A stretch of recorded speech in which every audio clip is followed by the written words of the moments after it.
A note on I'm alright, Jack.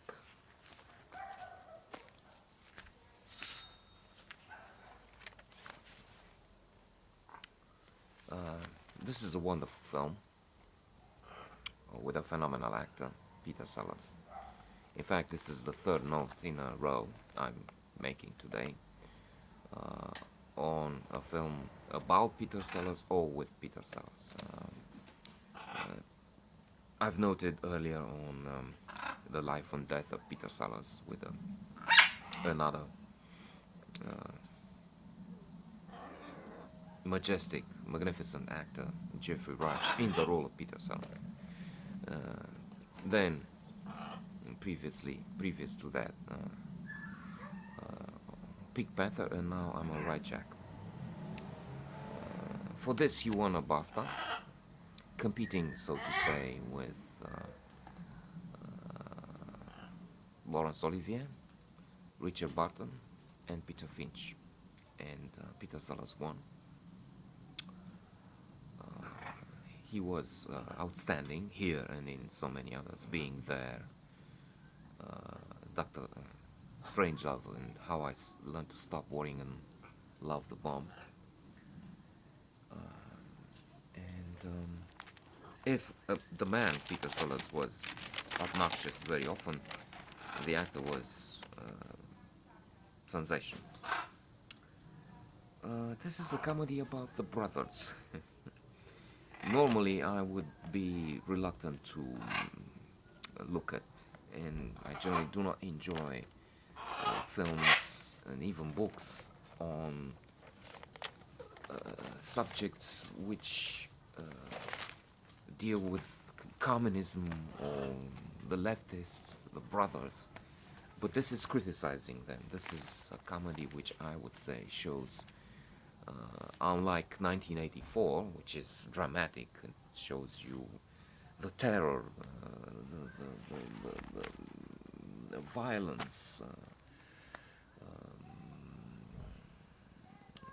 sadism of communism and its leaders.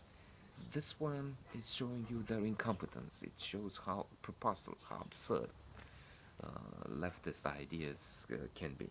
Of course, this is not Russia, Soviet Union, or one of those countries. We had communism here, by the way, brought in by our brothers from Russia. Fuck them. And we're talking a factory where the brothers have a union, and that union is taking care that they don't work very hard. Indeed, one of the hilarious scenes in the film deals with this subject. Um, Someone is checking the timing of various operations, and as the protagonist of the film, one of the protagonists of the film, and the hero of that scene does not know he's being checked, he's timed. Uh, he manages to do to move some uh, merchandise there in a very short time, a few times less than what the brothers, the union, has as indication, and therefore that causes an uproar. So they're saying, the unions, the leftists, the workers, uh, this can be done in, I'm just from the top of my head, I'm not giving you the exact figures, but they can do this in 5 minutes, and this guy is doing it in 30 seconds. So and if you extrapolate, they basically say they need 10 men for a job that can be done by one. And indeed, at various other stages in the comedy, we see the hero moving around with this merchandise. He has that electric small truck, small machinery that lifts the forklift. I think it's a forklift. And as he's moving merchandise behind it, we see workers hiding and hiding. I don't really say. I would say they're hiding, but maybe they're from the sun and they want some shade or something, and they're playing cards.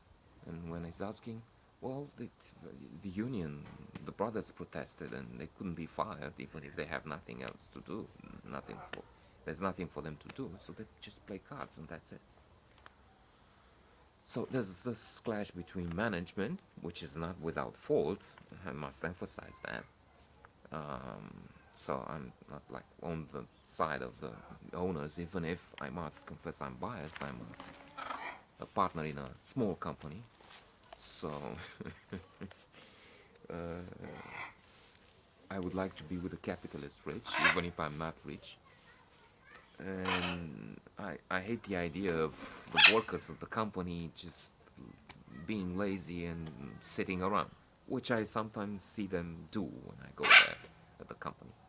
I'm a junior partner, so I just take dividends when there are, and it's my senior partner who is in charge, and I just visit. That's my pretty much my job description. So, yeah, but often when I did that, I saw them like in I'm Alright Jack, lazing about, and I hate that. Well, what can you do in some places? They love work, as Jerome K. Jero used to say. They can watch people work for hours. So Peter Sellers, the one who won the BAFTA, is Fred Kite. He's the union leader, one of the union leaders, and his acting is superb, of course. And there are ridiculous, outrageous situations. One, for instance, so they identify this new guy who is, they don't, is an issue, a problem. So on one hand, they want him fired. They would like to have him. But as unions, they're against the firing of any worker, any brother, in principle. So they're in a quandary. They keep coming. They come to the management, and so you want me to fire him? Let me talk with the brothers, and I'll get back to you. So they keep having sessions and talks and meetings. And brothers love meetings, right? More than anything else, and blaming others, management, and so on. It's also true in this part of the world, under the communist regime. We pretend to work, but because they pretend to pay us. So it was also a relationship, a direct relationship between little money you got and the interest you had in the job, which is often tedious, boring. So after the timing, there's a scandal because it, as I said, it was revealed the job can be done in much lesser time. But the management has its own problem with corruption, with embezzlement, and so on.